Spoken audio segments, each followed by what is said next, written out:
الحمدللہ رب العالمین والصلاة والسلام علی سید الانبیاء والمرسلین وعلی آلہ واصحابہ اجمعین۔ میں مولوی صدیق اکبر، یوٹیوب چینل اسرا ٹی وی سے۔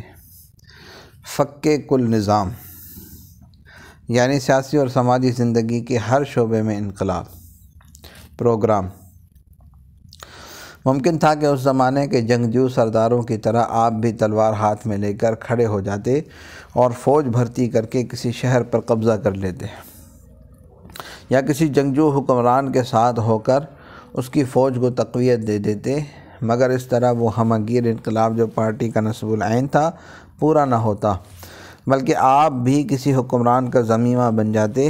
نصب العین کی تکمیل اسی وقت ہو سکتی تھی جب رائے عامہ آپ کی اصلاحی نظریات کو اپنا لیتی۔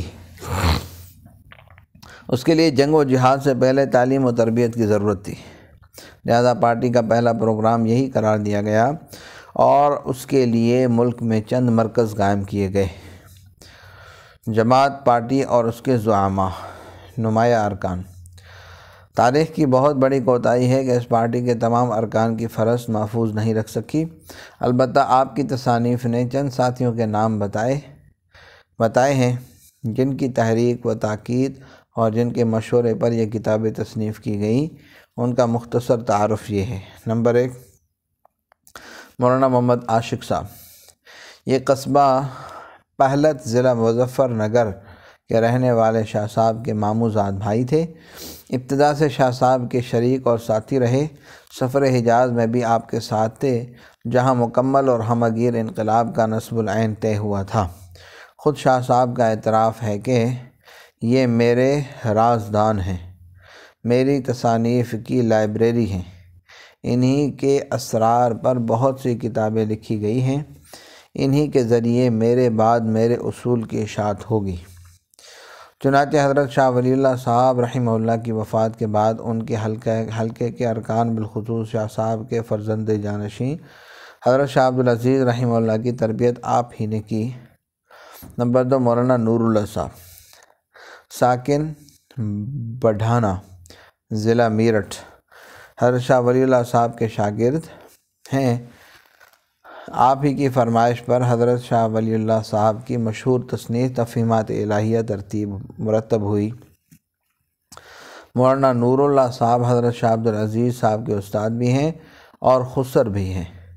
مولانا نور اللہ صاحب کے صاحبزادے مولانا ہبت اللہ اور پوتے مولانا عبدالحی صاحب ہیں۔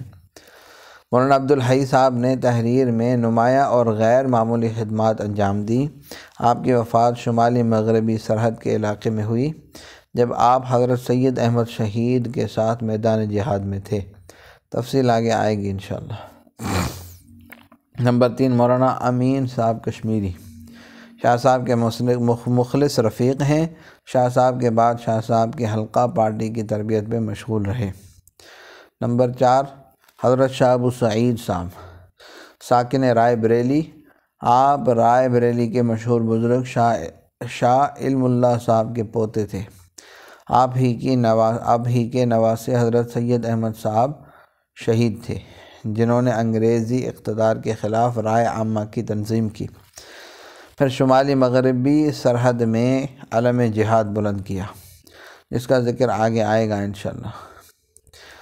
سلطان ٹیپو کا خاندان آپ سے اور آپ کے صاحبزادے شاہ ابو اللیث سے بیعت تھا۔ نمبر 5، حضرت شاہ عبدالعزیز صاحب، شاہ ولی اللہ صاحب کے صاحبزادے، جن کا مفصل تذکرہ آگے آئے گا۔ نمبر 6، مولانا مخدوم صاحب لکھنوی، شاہ صاحب کے مخصوص شاگرد، پارٹی کے مرکز۔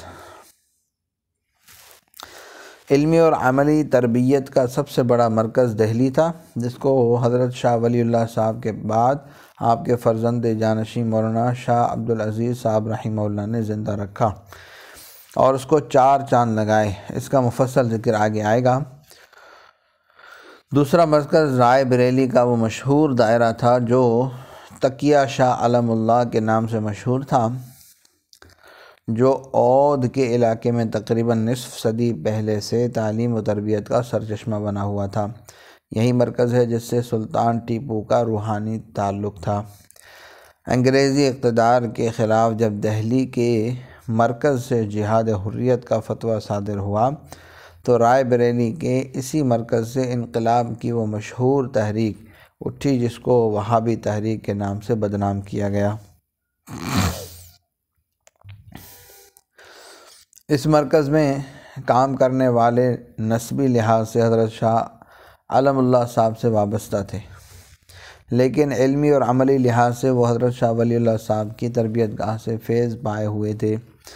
حضرت شاہ محمد واضح، حضرت شاہ ابو سعید، حضرت سید محمد معین اور حضرت سید محمد لقمان نے، جو حضرت شاہ عالم اللہ صاحب کے پوتے اور پر پوتے تھے، حضرت شاہ ولی اللہ صاحب اور مولانا سید قطب الہدا، مولانا سید محمد اسحاق اور حضرت سید احمد صاحب نے حضرت شاہ عبدالعزیز رحمہ اللہ صاحب سے استفادہ کیا۔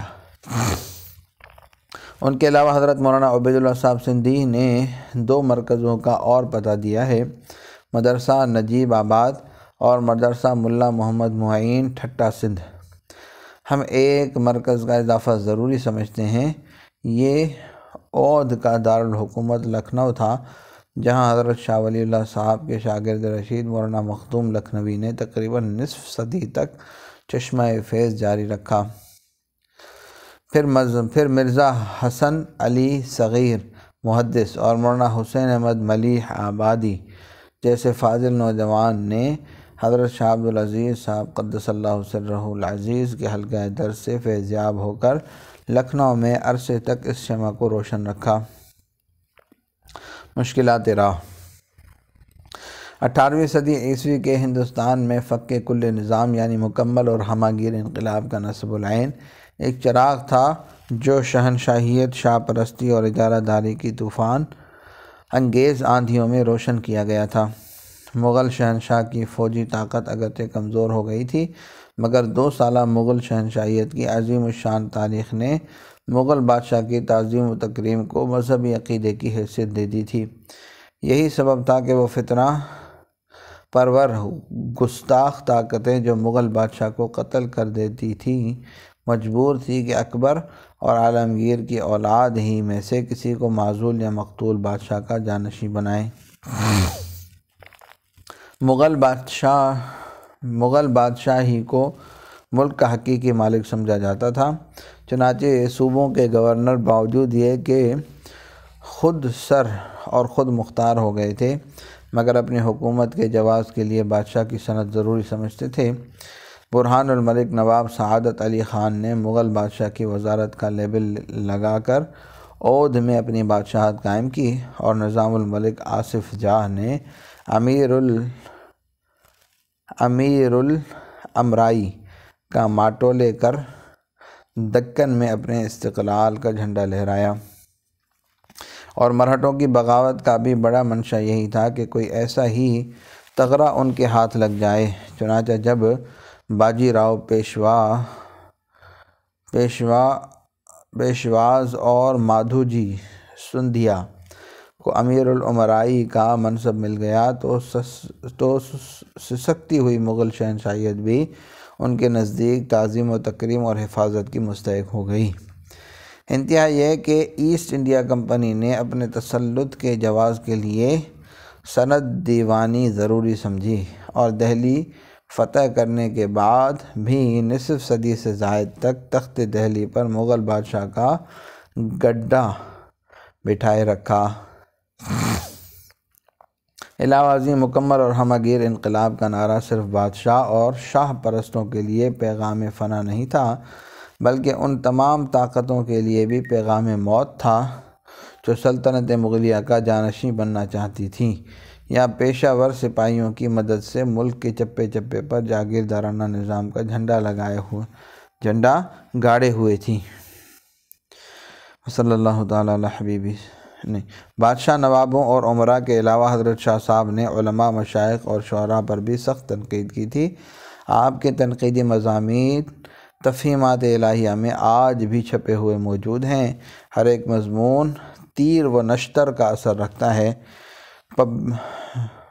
پبلک انہی علماء، مشائخ یا شعراء کی حلقہ بگوش تھی، لہذا عوام اور برسر اقتدار طبقے سب بھی اس نصب العین کے مخالف تھے۔ ان شدید مخالفتوں کی آندھیوں میں شاہ ولی اللہ صاحب نے ہمہ گیر انقلاب کا چراغ روشن کیا۔ صلی اللہ تعالیٰ علی حبیبی سیدنا محمد وعلی آلہ و اصحابہ اجمعین برحمتک یا ارحم الراحمین۔